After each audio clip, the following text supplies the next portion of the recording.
الصحاب هم الحتة الحلوة في حياتنا. هم اللي بيخلوا الدنيا ليها طعم ويحولوا أي لحظة عادية لذكرى ما تتنسيش. السلام عليكم، يا رب تكونوا بخير. معانا النهاردة قصة جديدة، قصة أتوبيس اسكندرية، تأليف محمد نصر.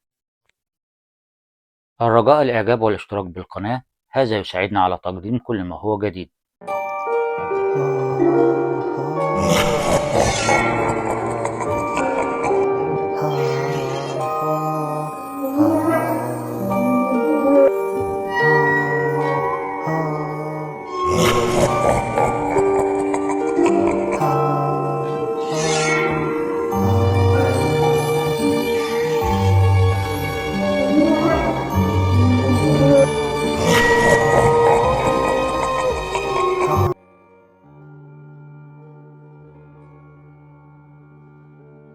أنا أحمد، طالب في كلية تجارة.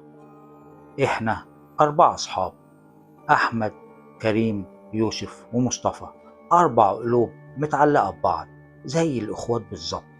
كنا بنضحك سوا، نذاكر سوا، حتى الخناق نتخانق سوا، وبرضه في الآخر نرجع نتصالح كأن مفيش حاجة حصلت. اللي جمعنا مش بس الجامعة، اللي جمعنا هو العشرة والمواقف اللي بتثبت إن الصاحب الجدع هو اللي بيبقى معاك في كل حاجة، الحلوة والوحشة. إحنا كان عندنا عادة ثابتة، كل سنة نسافر اسكندرية مصيف في شقة أبو كريم صاحبي.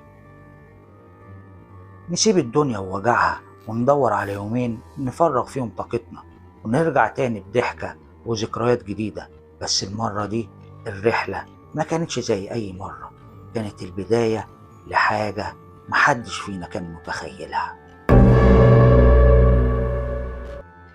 حضرنا الشنط ووصلنا لحد الأتوبيس، أتوبيس كبير تبع شركة كبيرة متعودين نسافر فيها كل سنة. كنا قاعدين ورا على الكنبة اللي ورا، بنضحك ونهزر ونخطط هنعمل ايه في المصيف. لكن فجأة كل حاجة اتشقلبت، صوت فرامل وصريخ ودوشة وصوت زنة في وداني، وبعدها ما حسيتش بأي حاجة. فتحت عيني لقيت نفسي نايم على سرير جوه أوضة، حواليا أجهزة بتعمل صوت غريبة وريحة مطهر، ورجلي مش حاسس بيها. قعدت أبص حواليا، فهمت إني في مستشفى. حاولت أنادي على أي حد، دكتور أو ممرض، لكن محدش رد. وبعد دقايق الباب اتفتح، دخل عليا كريم ويوسف ومصطفى. كان باين عليهم التعب، وهدومهم كانت مقطعة، ووشوشهم باين عليها الخوف. بصيت لهم وقلت لهم الحمد لله على السلامة. ايه اللي حصل؟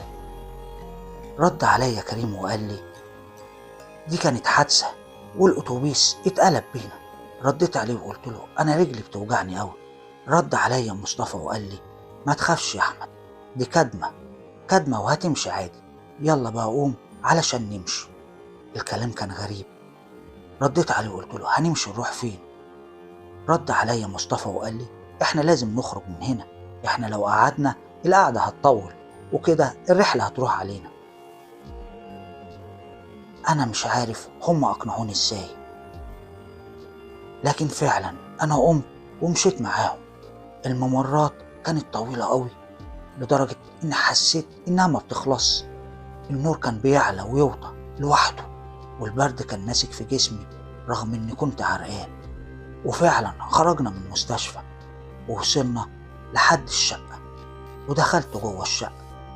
هي نفس الريحة اللي اتعودت عليها، لكن المرة دي كان قلبي مقبوض. وفي أول يوم اتفقنا إن إحنا هناخد التليفونات ونقفلها وهنقعد في الشقة، علشان كانت رجلي وجعاني، وطلبوا مني إني أخش أنام وهم هينزلوا يجيبوا الطلبات اللي ناقصانا. وفعلا دخلت أنام، لكني حلمت بكابوس. شفت الحادثة، شفت أصحابي كانوا واقفين جوه دايرة من النار، كانوا بيصرخوا وبيتألموا، وأنا واقف مش عارف أعمل حاجة. قمت من النوم مفزوع، جريت بره الأوضة، ما كانش في حد. فتحت باقي الأوض، كانت فاضية تقريبا كده، لسه ما جوش. لكني سمعت صوت جاي من الحمام. رحت خبطت على الباب، مفيش حد رد. فتحت الباب وكانت الصدمة.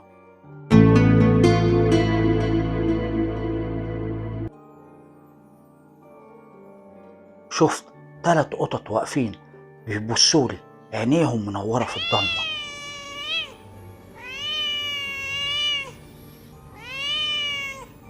فتحت نور الحمام بسرعة لكنهم اختفوا. أنا متأكد إني شفتهم، عينيهم كانت في عينيا وسامع صوتهم. جريت بسرعة، فتحت أنوار الشقة كلها وفضلت قاعد على الكنبة اللي في الصالة لحد لما أصحابي جم، وحكيت لهم على اللي أنا شفته. وطبعا مفيش حد صدقني، وقالوا لي إن أعصابي تعبانة من الحادثة، وطلبوا مني إن أخش أكمل نومي. وتاني يوم صحيت كانوا كلهم نايمين.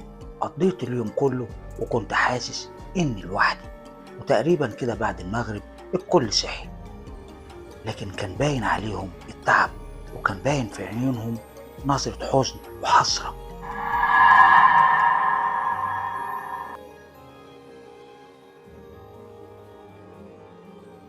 الكوابيس بدأت تطاردني في كل ليلة، وابتديت أسمع أصوات غريبة وأشوف حواليا أطياف وخيالات.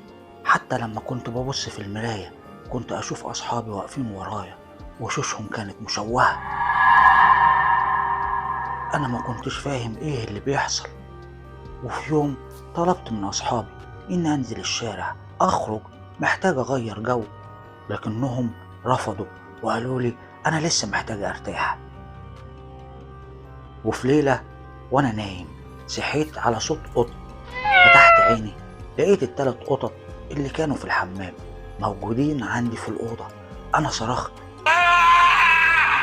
وجريت بسرعة بره أنده على أصحابي، لكن ما لقيتش حد. رجعت تاني بسرعة على أوضتي، ولكن المفاجأة أنا شفت مصطفى وكريم ويوسف هما اللي موجودين في الأوضة. بصولي باستغراب وقالوا لي أنت صرخت ليه كده؟ أنت خايف مننا؟ أنت أكيد لسه أعصابك تعبانة.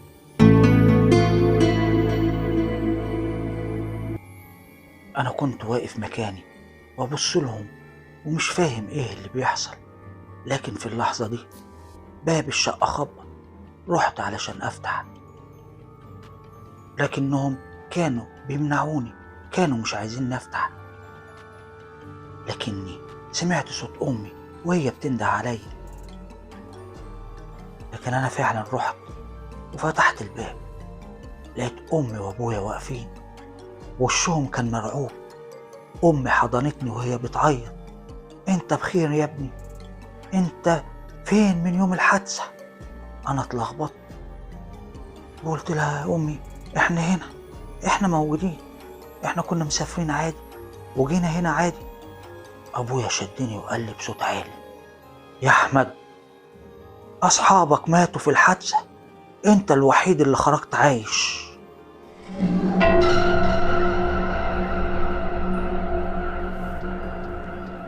أنا كنت واقف مصدوم، قلبي وقع. بصيت ورايا ناحية الأوضة، لقيت كريم ويوسف ومصطفى واقفين،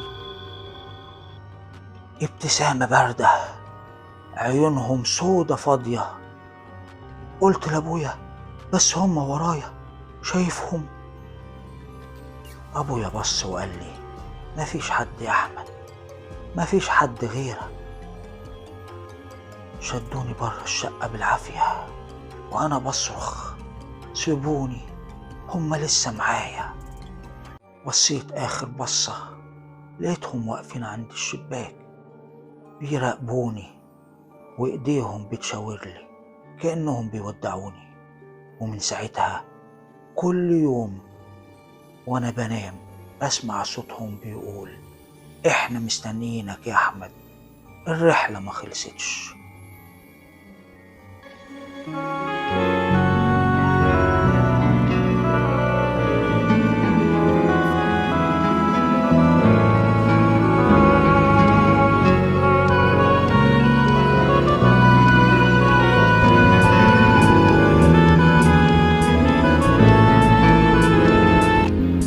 الرجاء الإعجاب والاشتراك في القناة، هذا يساعدنا على تقديم كل ما هو جديد. الرجاء الإعجاب والاشتراك في القناة، هذا يساعدنا على تقديم كل ما هو جديد.